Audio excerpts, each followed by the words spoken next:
Hey, what's up, everybody? My name is Greg. Welcome to the channel. Today, I wanted to talk about Rahu and Ketu, some of the most powerful energies that are affecting us in our lives. When I think of those planets, I think right away it's more of the negativity. They're known as malefic planets. They cause obstruction. They cause us to fall into bad states of mind. They turn us into negative type of people, moods. I mean, it could turn you into a person that's purely negative, but it can just bring you into those states of mind constantly. And it's important to really understand what's up with those planets to really grow as a person. We want to do that. And if you don't know, Rahu and Ketu are in the mythology. They are connected to each other because Rahu is the head of a serpent and Ketu is the body of the serpent, and they're always 7 houses apart from each other. So meaning they always aspect each other. They're always looking at each other in your chart. So whatever, if you got one in the first house and you have the other ones in the seventh house. If you got one in the sixth house, the other one's in the 12th house.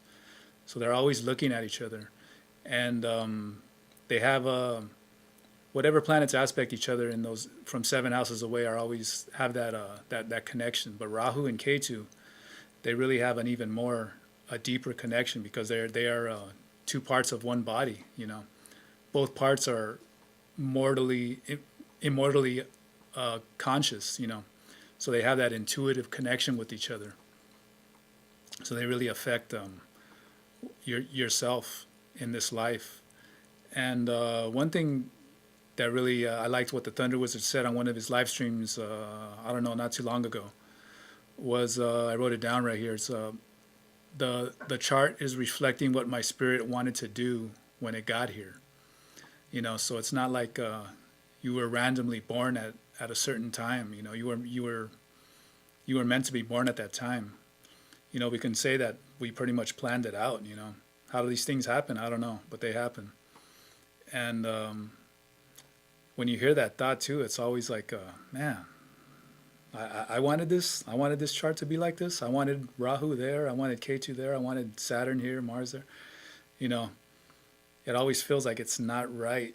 But when you can get into a really good state of mind, I'm talking about meditation and getting really deep, following your soul's joy and really getting on a good groove, you can start feeling how you can overcome these energies. And you can feel like yourself really overcoming them, for the time being at least. But there's always ups and downs, especially in the beginning. That's what I've noticed with the Thunder Wizard path. And so Rahu is, as the Thunder Wizard has says, and in the mythology, it's pretty much the reason why you incarnated into this 3-dimensional life, because you wanted an experience, a physical reality again. I'm pretty sure that everybody watching it's not their first time being around here. We've been around a lot of times. I would even say the more problems you have, maybe the more lesser times you've been here, or the more you haven't learned those lessons, those karmic lessons of life. And Rahu, it really has to do with the things that you're obsessing on, things that you really want to do in this physical life. Whatever house it's in. If it's in the 10th house and you really you have a real interest in a career, establishing yourself in a career, having that reputation, having that stamina to really make something of yourself in the career, you'll be completely obsessed with it. You'll always be having that on your mind.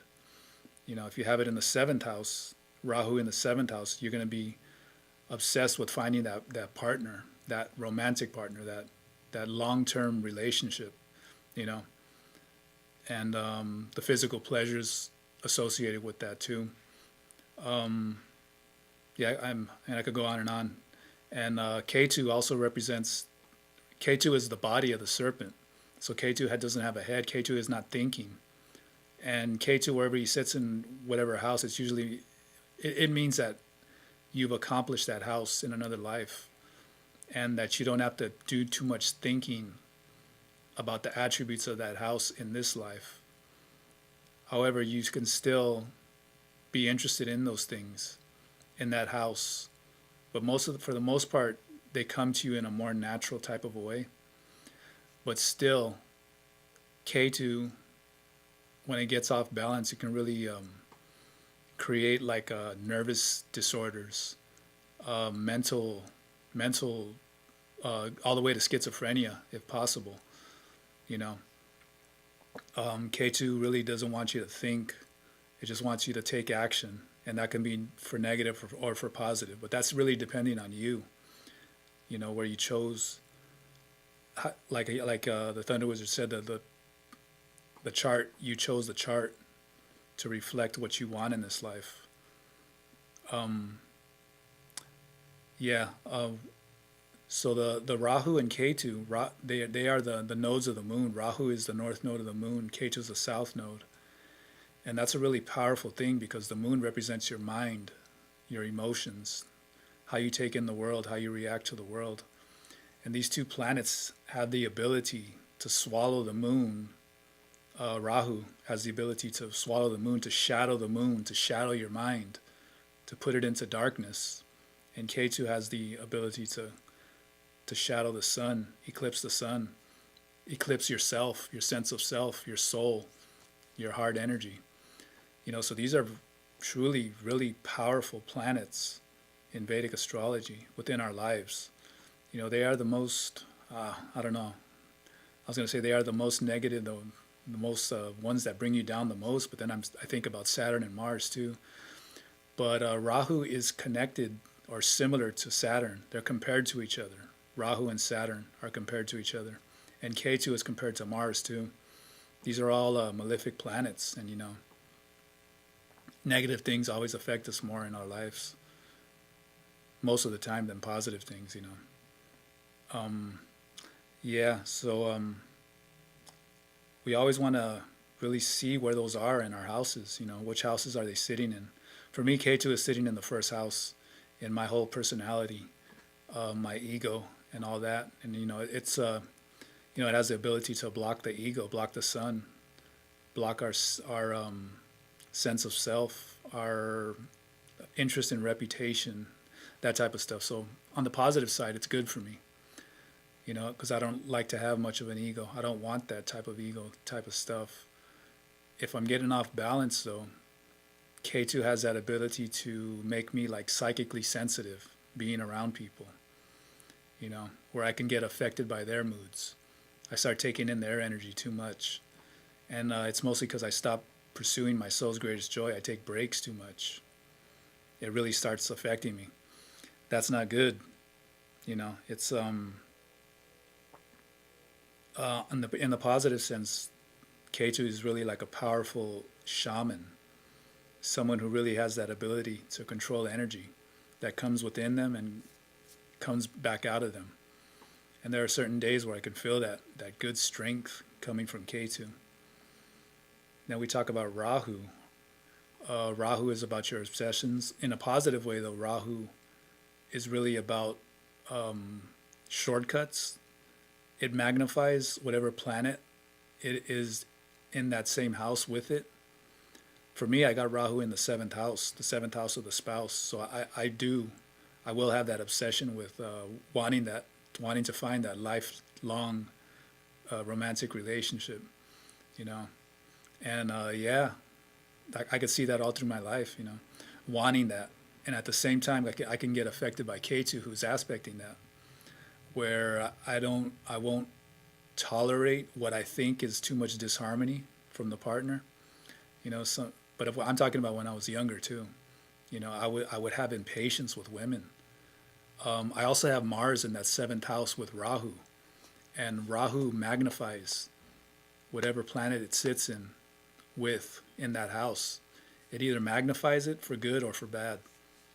And like I said, it has that power to darken. And Mars is about energy. It's about courage, you know. I could look back at my earlier experiences with relationships. I wasn't so confident, you know, and women would take on that Mars energy, that Mars magnified energy, you know, because that seventh house represents a spouse. But also those energies in that house, you can use them too. But when you're not using them, sometimes they can just bounce over. They can come back to you through that spouse, yeah, I would feel like people trying to control me too much, obsession. I would get obsessed with thinking about that too much, and I would really piss myself off. And when I was really younger, I would speak up in a negative way. I would say things before thinking about them. And as I started getting older, it's not that I would say things, I would just keep quiet. I would get that effect of Ketu. I would get that detachment. And I would just walk away from relationships. I wouldn't even say anything. I wouldn't break up or nothing like that. I'd just leave. And they'd start calling me, and I would be very detached on the phone, like, yeah, what's up? Uh-huh. Yeah, no, I don't want to do that. Okay, bye. And I just hang up. you know. So there's a lot of things to overcome with these planets, depression, when you obsess about things, these planets, they're magnifying that, for better or for worse, What we do want to do is, like the Thunder Wizard always says, is feed our bodies, feed our dwarves that life force energy. We want to give it to them so they can start directing it in proper ways. That the dwarves are our emotional energy. It lies within the gut, within the navel area. We want to give them that energy to balance us out and to go out and intend our reality. And you want to find what your soul's greatest joy is, what really makes you happy, and you want to always pursue that. And it always gets hard, and it gets easy, and it gets hard, and it gets easy, especially in the beginning. For me, in the real first 6 months of getting on the Thunder Wizard path, it was really a whole lot of obstructions, a whole lot of obstacles to overcome just within myself, within my mentality. And the energy would affect me. I would have problems sleeping at night. Total insomnia, constant tossing and turning. Had strange experiences too. And Ketu is also like Mars too. It has that ability to get violent, and violent without thinking about it. Just constantly just having impulsive thoughts, especially with the spouse. With me, I'm in the 7th house. I got the Rahu and Mars. So pretty much it's like I got a Ketu and a Mars in the 7th house. Mars is the reflection, is similar to Ketu. Ketu's in my 1st house aspecting my 7th house. So I would get into those detached modes, but those angry, violent modes. I'm talking about with words though. I never got physical. I would walk away before that. I'm also a Cancer too, so I have that want to have harmony in my life, that need. I want harmony in my life, And as I get older now, I have a low tolerance for inviting anybody into my life that's not respecting who I am, supporting who I am. I want to get away from them. I will get away from them. I am going to get away from them. I have gotten away from them. And yeah, the Rahu with Saturn. That's another one too. Saturn is all about overcoming our karma. Saturn is that farthest planet out there that moves so slowly. And Saturn has all the patience in the world to hold you down, to stop you from evolving until you face certain karmic energies, till you understand certain karmic energies in your life. And that one too, man. Damn. That takes time. It takes time. Saturn's all about that limitation. It's all about that delay. But Saturn is very liberating once you realize these things. The same thing with Rahu too. Once you learn certain things, Rahu is going to point out those bad energies that were within you, but they'll point it out within someone else. Rahu will show you. Look at that person over there. Look at how they are. Look at the way they're reacting. They're not even thinking. Look at how obsessed they are. I've had that happen to me. I've had the reflection of Rahu in nature. I'll talk about that at some other time. But Rahu is known as that trickster god. And yeah, he really does teach in that way.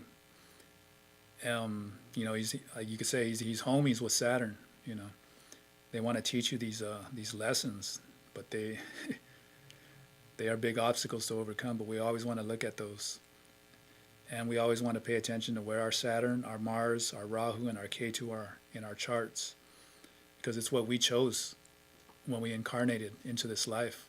That chart is what we chose, and even though it doesn't seem like it, it is. Um, Saturn represents the past lives too, the lessons that we got to learn from our past lives. Ketu represents what we've already learned in our past lives. And it can really make you a shamanic master, a master of your own reality. And Rahu can make you a master of your reality too. Rahu can magnify that house, that planet, any other planets that it sits in. It can make them very positive or very negative, either way. And where your moon is too, since they are the north and south nodes of the moon, we want to check out.